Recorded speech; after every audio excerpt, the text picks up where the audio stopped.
Dahil sabay naman nilang nakilala si Lunyin, agad na yumangal si Maijo at tinanong kung bakit siya ang magiging pangatlo. Hindi naman nagdalawang isip si Shu at agad itong hinamon.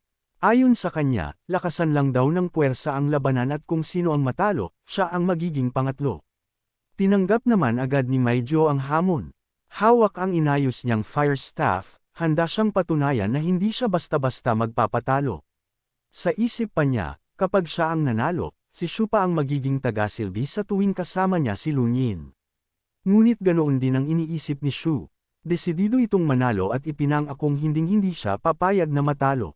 Hindi nagtagal, nagsimula ang tensyon sa pagitan nilang dalawa at halos mauwi na sa totoong laban. Napailing na lamang si Lunyin. Wala na siyang choice kundi pigilan ng dalawa bago pa tuluyang lumala ang sitwasyon. Pero habang sinusubukan niyang ayusin ang gulo, biglang yamakap muli si Luruan sa kanya at pilit siyang inaakit na huwag pansinin ang dalawa. Lalong nag-init ang ulo ni Fang nang makita iyon.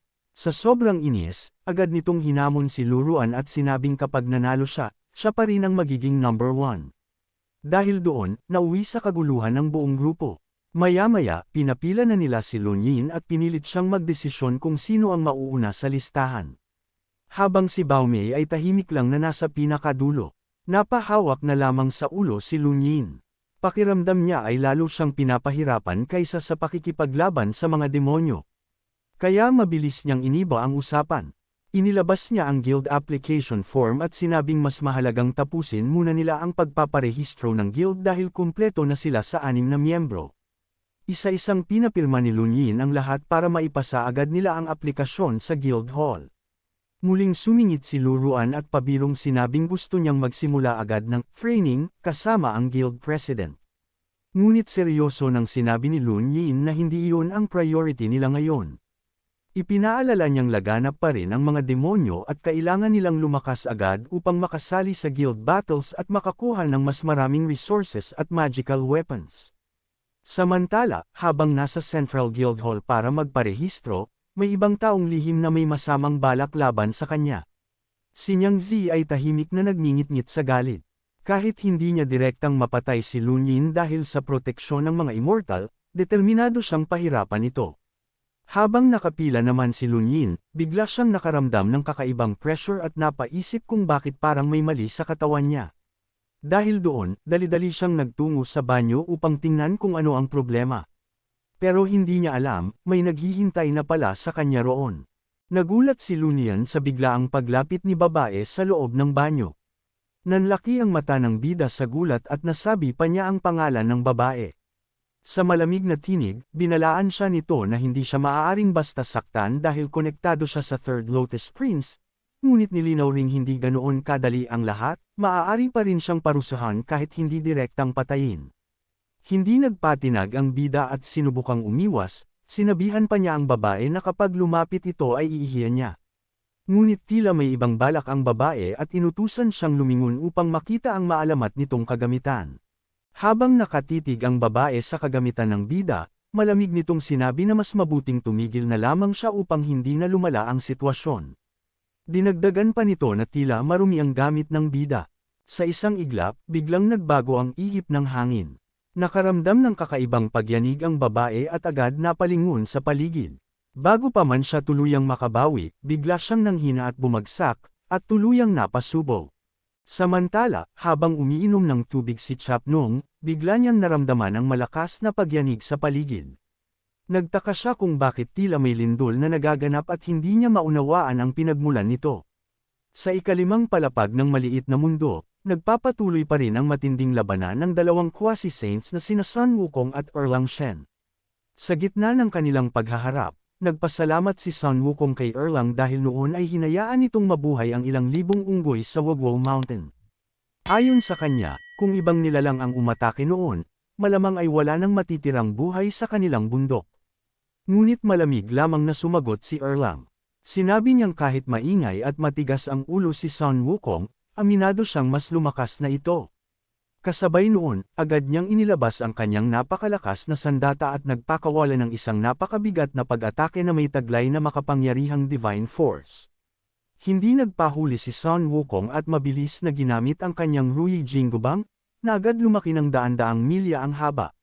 Sa bawat banggaan ng kanilang kapangyarihan, malalakas na alon ng enerhiya ang kumalat at yumanig sa buong disyerto. Dahil dito, nagsimulang magpanik ang mga halimaw sa paligid habang sumisigaw na tila guguho na ang ikalimang palapag ng mundo ng laro. Habang patuloy ang kanilang banggaan, sumigaw si Sun Wukong at sinabing kung magpapatuloy sila sa ganoong klaseng laban, tuluyang mawawasak ang deified world at mapapahamak ang lahat ng nilalang doon. Ngunit walang emosyon na sumagot si Erlang. Para sa kanya, kahit bumagsak ang langit ay may mga nilalang na mag-aayos nito, at ang mga mortal na mamamatay ay maaari pa ring manatili sa pamamagitan ng kanilang mga alaala at pagkakatala. Hindi sumang-ayon si Sun Wukong. Para sa kanya, kapag tuluyang nawala ang katawan ng mga ordinaryong nilalang at ang kanilang kaluluwa ay natali sa deity board, mawawala rin ang kanilang pagkakataong maging immortal o saint. Habang buhay na lamang silang magiging alipin ng mga nasa itaas. Ipinaliwanag ni Erlang na hindi lahat ay may kakayahang maging immortal tulad ni Sun Wukong at para sa karamihan, sapat na ang manatiling divine servants upang makatulong sa laban kontra sa ibang divine realms.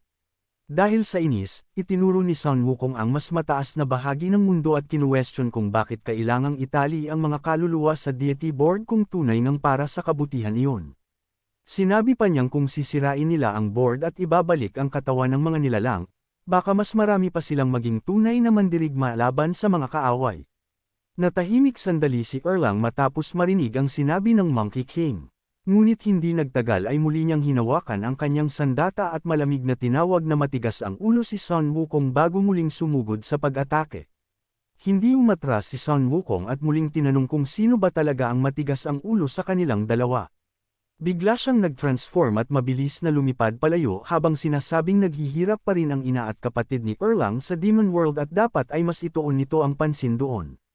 Ngunit agad na tumanggi si Erlang at malamig na sinabing huwag pakialaman ang kanyang mga problema.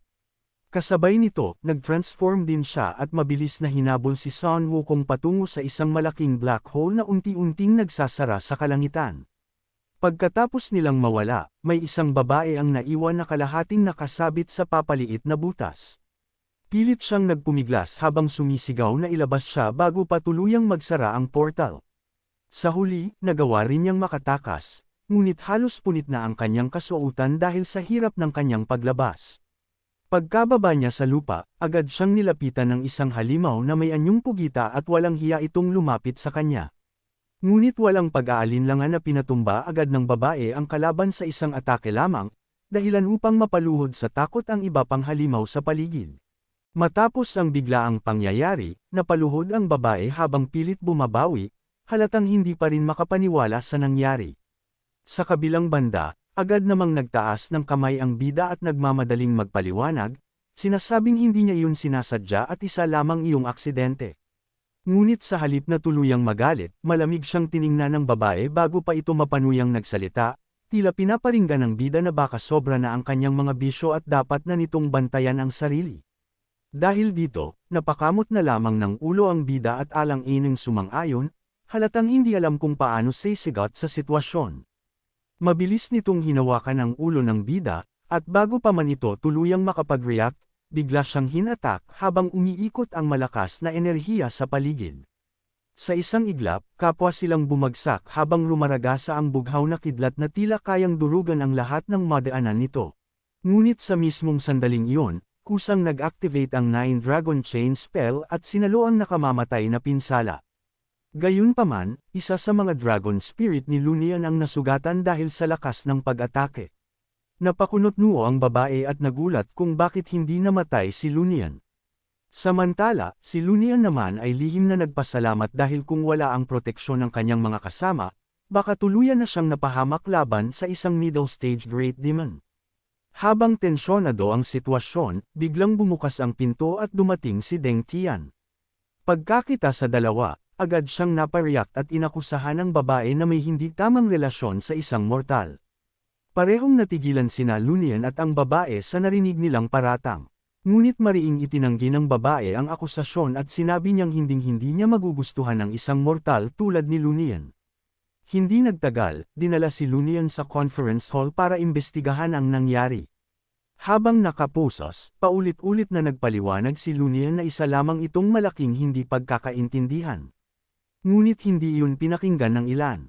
Nagsimula ang main-itang pagtatalo tungkol sa batas ng Immortals at sa pagbabawal ng relasyon sa pagitan ng mga immortal at mortal. Sa gitna ng argumento, ipinagmalaki ng isang immortal ang kanyang lakas at kinutya ang mga Diyos na nasa deity board.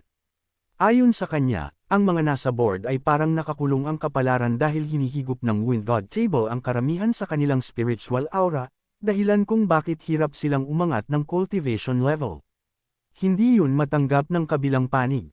Sa sobrang galit, agad siyang humugot ng espada at muntik nang sumiklab ang panibagong laban. Ngunit isang makapangyarihang whip ang agad pumihil sa kanya at napilitan siyang lumuhod sa lakas ng pressure.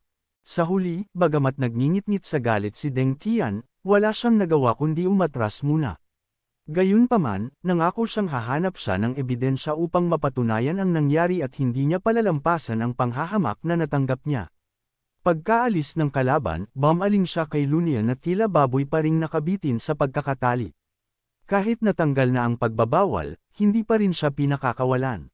Desperado namang nagpaliwanag si Lunian at pilit ginamit ang pangalan ni Neza upang takutin siya, ngunit malamig lamang itong ngumiti at sinabing sa panahon ngayon, halos wala nang may takot sa ganoong bagay.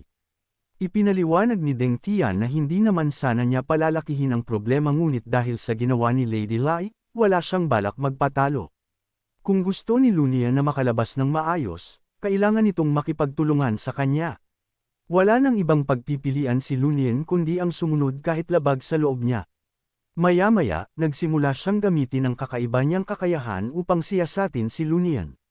Ipinaliwanag niyang sapat na ang simpleng paghawak upang malaman niya kung sino ang nakasalamuhan nito nitong mga nakaraang araw, pati na ang mga bakas ng pakikisalamuhan nito. Habang tumatagal ang pagsusuri, lalo siyang napapangiwi at hindi mapigil ang pag-alitan si Lunian dahil sa dami ng kanyang sekreto. Labis ang inis ni Lunian dahil pakiramdam niya ay wala nang natitirang privacy sa kanya. Paulit-ulit niyang sinasabing personal na bagay iyon, ngunit malamig lamang na sinabi ni Deng Tian na walang privacy sa harap ng mga Diyos. Matapos ang mahabang pagsusuri, lalo pang sumama ang loob ni Deng Tian dahil hindi niya makita ang hinahanap niyang ebidensya laban kay Lady Lai. Dahil dito, nagsimula siyang mag-isip ng ibang paraan at muling tumingin kay Lunian na para bang may bagong ideyang nabubuo sa isip niya. Dahan-daang niyang hinawakan ang golden patutoy ng bida, ngunit, bigla siyang natahimik nang may kakaibang nangyari. Isang malakas na puwersa ang sumulpot at nagpahinto sa sitwasyon dahilan upang mapa-atras siya. Napuno ng gulat ang kanyang mukha habang unti-unti niyang napagtanto na maaaring totoo ang kakaibang kakayahan ni Lunian. Habang nakatitig kay Lunian, hindi maiwasan ni Deng Tian na maalala ang sarili niyang paghihirap sa cultivation. Sa loob ng 1,000 taon, nanatili pa rin siya sa parehong antas habang ang iba ay mabilis na umaangat. Naalala niya ang mga salitang minsang ipinanghamak sa kanya, na kahit gaano siya magsikap, mananatili siyang nakakulong sa limitasyon ng deity board. Habang nakaupo si Deng Tian nang naka-cross-leg sa gitna ng ulan upang magsanay araw at gabi, lalo lamang sumisikip ang kanyang dibdib sa tuwing naaalala niya ang mapait na katotohanan. Kahit gaano pa siya magsikap sa cultivation, halos lahat ng spiritual energy na naiipon niya ay hinihigop ng deity board. Kamakailan lamang, pinilit pa siyang lumuhod ni Luo Nungtu, bagay na lalong tumama sa kanyang pride. Sa isip niya, mas mataas ang talento niya kaysa rito, ngunit nananatiling mas mababa ang kanyang estado kumpara sa isang taong kamakailan pa lamang nagising sa enlightenment. Walang magawa si Deng Tian kundi panoorin itong umalis habang puno ng sama ng loob. Tinakpan niya ang kanyang mukha at napatawa na lamang sa sariling miserable niyang sitwasyon. Ang pinakamasakit pa roon, napilitan siyang tanggapin ang isang katawa-tawang titulo na Earthly Venerable dahil sa utos ng mga Diyos ng Senan, ngunit ipinagmamalaki pa iyon ng iba bilang isang marangal na kwento ng pag-ahon mula sa dilim. Biglang sumiklab ang galit ni Deng Tian. Nagliyab ang kanyang mga mata habang pasigaw niyang tinanong kung bakit napaka-unfair ng langit at lupa. Dahil dito, hindi naiwasan ni Lunian na mailang at mahinang magtanong kung ayos lang ba siya. Bigla namang lumapit si Deng Tian at dumaikit sa katawan ni Lunian. Namula ito at hindi malaman ang gagawin. Nang tanungin siya kung gusto ba niya ang isang diyosa, nahihiya ngunit tapat na umamin si Lunian. Sa basang mga mata at kakaibang boses, tinanong siya ni Deng Tian kung nakasama na ba niya ang isang babaeng immortal noon.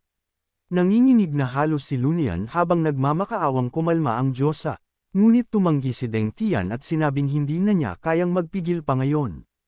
Yumuko ito dahilan upang mas lumino sa paningin ni Lunian ang kanyang anyo.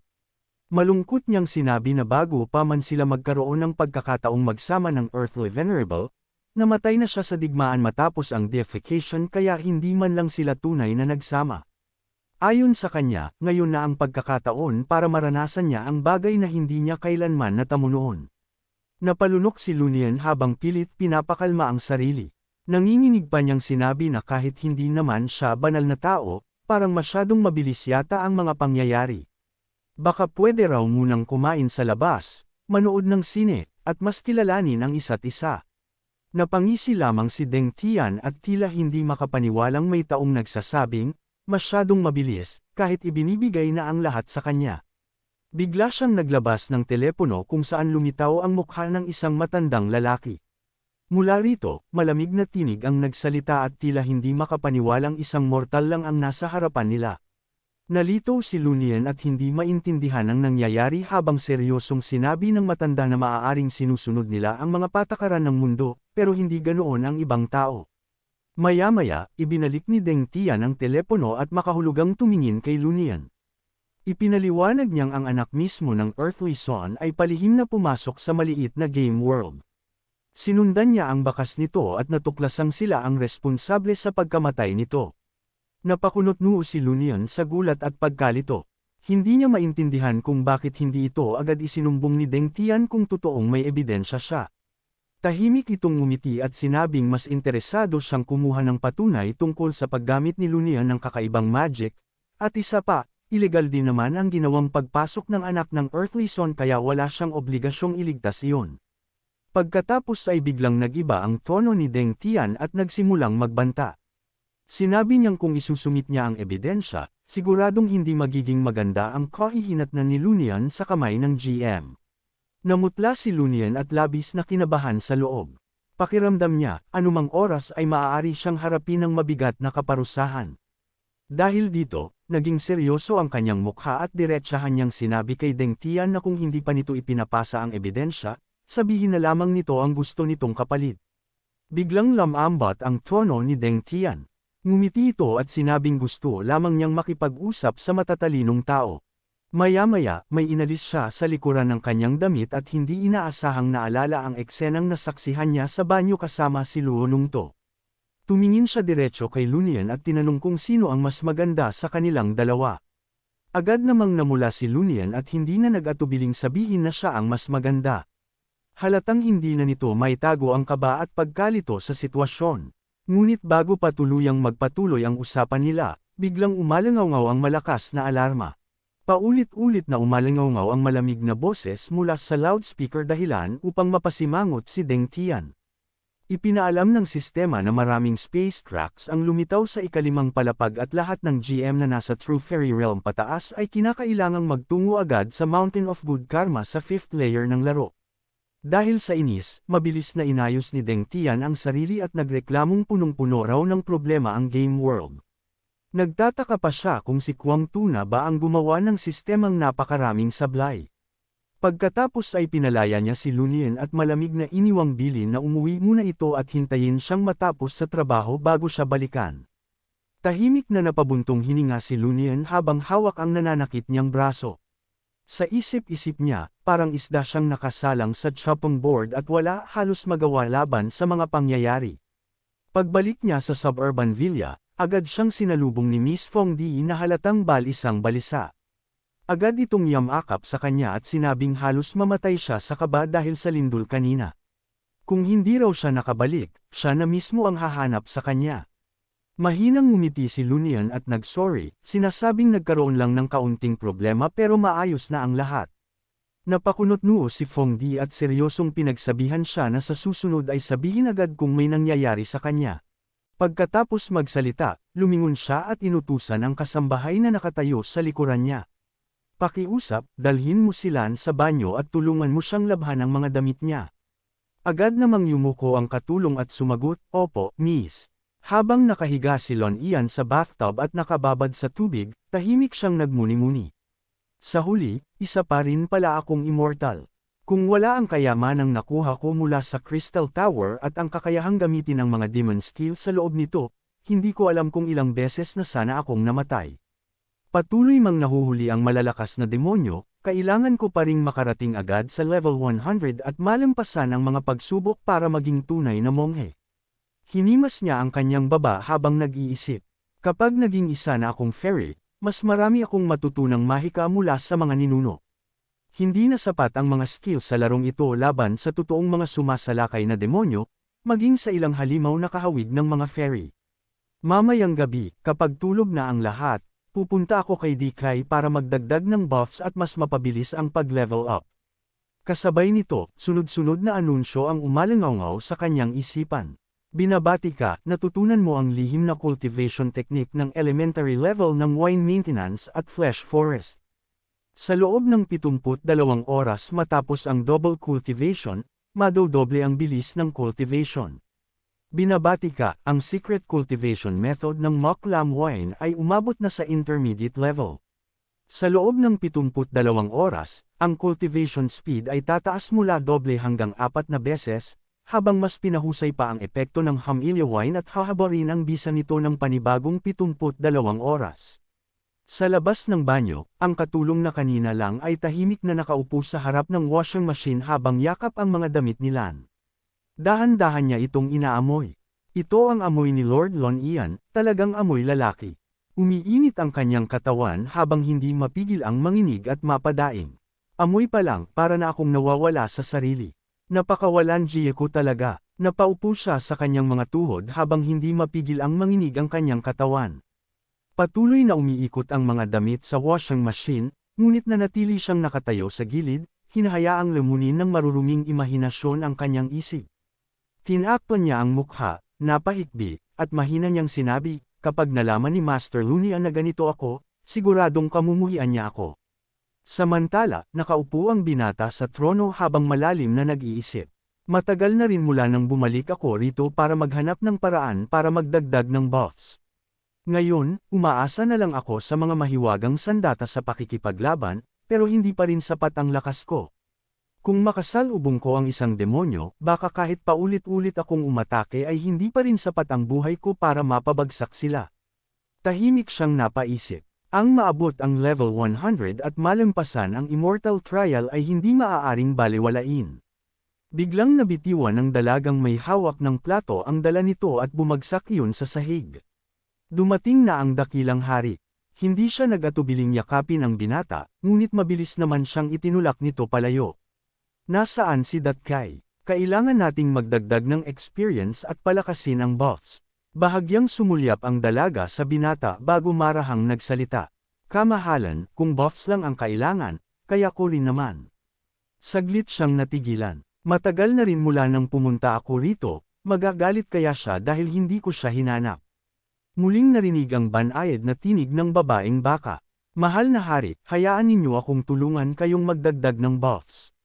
Biglang lumiwanag ang mukha ng binata. "Mukhang maaabala ko na naman ang aking nakababatang kapatid." Hinayla ng babae ang strap ng kanyang kasuotan habang mahinahong nagsalita ang oman. "Narito na ang aking hari." Ang mga perennial ay nag-i-evolve. Bahagyang tumama ang sinturon sa kanyang ulo.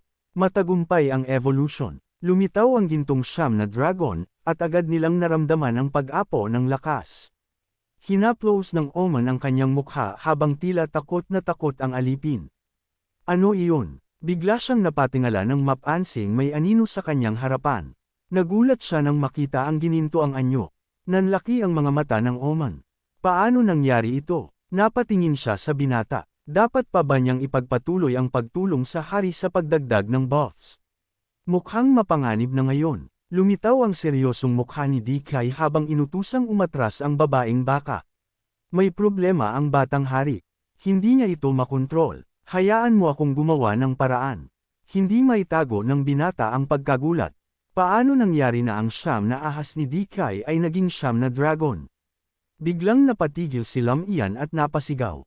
Napakainit ng pakiramdam ko, parang sasabog ako. Bumigat ang tinig ni Dikay habang nagpapaliwanag. Ito ang demon magic ng nine-headed insect na pinagsama sa double cultivated constitution ng dakilang hari. Habang nasa humanoid state ay wala pang problema, pero ngayong nagbago ang anyo ng nine-headed insect, sinimulan nitong higupin ang essence ng human emperor at magbago. Kapag hindi ito na-control, nag-aalalang napatanong ang babaeng baka, ano ang mangyayari sa hari? Mabigat ang tinig na sumagot si Dikay. Sasabog ang katawan ng hari at mamamatay siya. Natigilan ang Oman Cow sa narinig. Agad namang nag-utos si Dikay, huwag kang tumayo lang dyan. Bilasan mo at tawagin ang Precious Knock. Darating agad ang charming lady. Hindi nag-aksaya ng oras ang Oman at mabilis na tumakbo palabas. Tatawagan ko ang mga kapatid ko. Habang nagmamadali, hindi niya maiwasang magtaka. Bakit taglay ng kanilang hari ang kapangyarihan ng isang nine-headed worm? Ang pag-evolve ng nine snake tungo sa nine dragon ay dapat sana'y magandang bagay, ngunit hindi pa naaabot ng hari ang mystical realm. Para itong maliit na tabla na pilit sumusuporta sa isang dambuhalang kanya na anumang oras ay maaaring bumigay. Seryosong pinag-aralan ni Dikay ang sitwasyon bago tumulim ang kanyang tingin. Kailangang masipsip ng aking hari ang human essence para makontrol ang nine dragons. Agad siyang kumilos. Mahigpit na bumalat ang malalambot na galami sa kanyang katawan, dahilan upang hindi siya madaling makaalis. Kasabay nito ang kakaibang pamamanhid na unti-unting kumalat mula sa bawat galami. Kahit mahigpit ang pagkakahawak sa kanya, nanatili siyang kalmado. Sa isip ni Dikay, ito na marahil ang pagkakataon. Kung matutulungan niyang mapasunod ng hari ang nine dragons, mas lalo pang lalakas ang kakayahan nito sa dual cultivation. Mahinahon ngunit seryoso ang kanyang paliwanag. Kapag ang isang tao na mahina ang mental strength ay nasalayan ang nine dragons ng hari, madudurog sila sa bigat ng kanyang presensya. Walang sino man ang makakaiwas sa matinding sakit. Napagtanto niyang lalo pang lumalala ang sitwasyon. Kaunti na lamang ang natitirang oras. Kailangan niyang gumawa ng paraan upang maibsan ang pag-apo ng lakas sa loob ng hari. Muling tumulim ang kanyang tingin habang buong determinasyong nagsalita. Halika rito, nine dragons. Umalangaw-ngaw ang dagandong nang gininto ang nine dragons. Samantala, ang nine-tailed fox na dati puno ng yabang ay napaluhan na lamang. Dahan-daang nagmulat ng mata ang binata.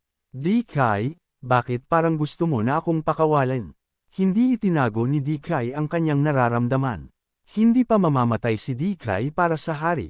Napansin ng binata ang mahigpit na pagkakakapit nito habang nanlaki ang kanyang mga mata. Dikay, pakawalan mo ako. Malapit na akong mawalan ng kontrol.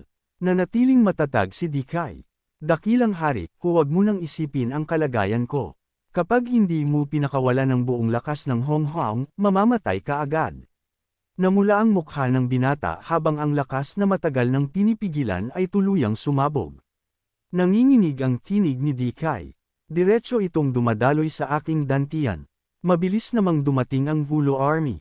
Dakilang hari, ate, punong-puno ng determinasyon ang kanilang mga mata. Narito kami para tulungan kayo. Biglang sumugod ang gininto ang nine dragons. Napaatras si Vulo Quan nang maramdaman ang tindi ng puwersa. Masyado itong malakas. Hoymi, tumakbo ka agad. Narito ang ate mo. Sa isang iglap, natangay siya ng puwersa ng nine dragons. Sa labas ng tarangkahan, pawis na pawis ang Oman habang nanginginig. Ito ba ang nine dragons ng dakilang hari? Bigla siyang napansin nito. Isang malaking fireball ang inilabas ng gininto ang dragon. Agad na tinamaan ang Oman, dahilan upang masunog at matuno ang kanyang kasuotan dahil sa sobrang init. Parang matutunaw na ako. Sigaw niya. Nag-aalala namang tumingin si Lunian sa mga nasa paligid. Ano ang gagawin natin? Ayokong mawala na naman siya ng kontrol. Mabilis na sumagot si Dikay. Malapit nang sumabog ang hari. Agad na pumwesto ang magkakapatid.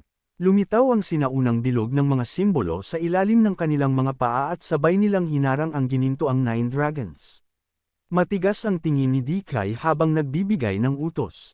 Ako ang mamamahala sa tatlong dragon. Kayo naman ay taigdadalawa. Opo, ate. Sabay-sabay nilang tugon. Napatingin si Vulo Quan sa binata. Narito na ang kayamanan. Muling umalangaw ang malakas na dagandong ng 9 dragons habang nagkagulo ang magkakapatid. Dragon number 5, doon ka sa malaking boss. Napansin ng ika-4 na kapatid ang maraming ubas. Napakaraming ubas dito. Agad siyang pumitas ng 2 kumpol. Ang lalaki ng mga buto nito. Maganda itong gawing face mask. Samantala, komportabling nakababad ang dragon number 4 sa mababaw na wine tub. Napakagandang ubas nito. Kapag piniga at ginawang alak, siguradong masarap paligan. Bigla namang sumugod ang isa pang dragon. Hindi pwede iyon. Mabilis nitong hinarangan ang rumaragasang agos. Kasabay nito, sabay na nagbuga ng apoy ang 2 dragon.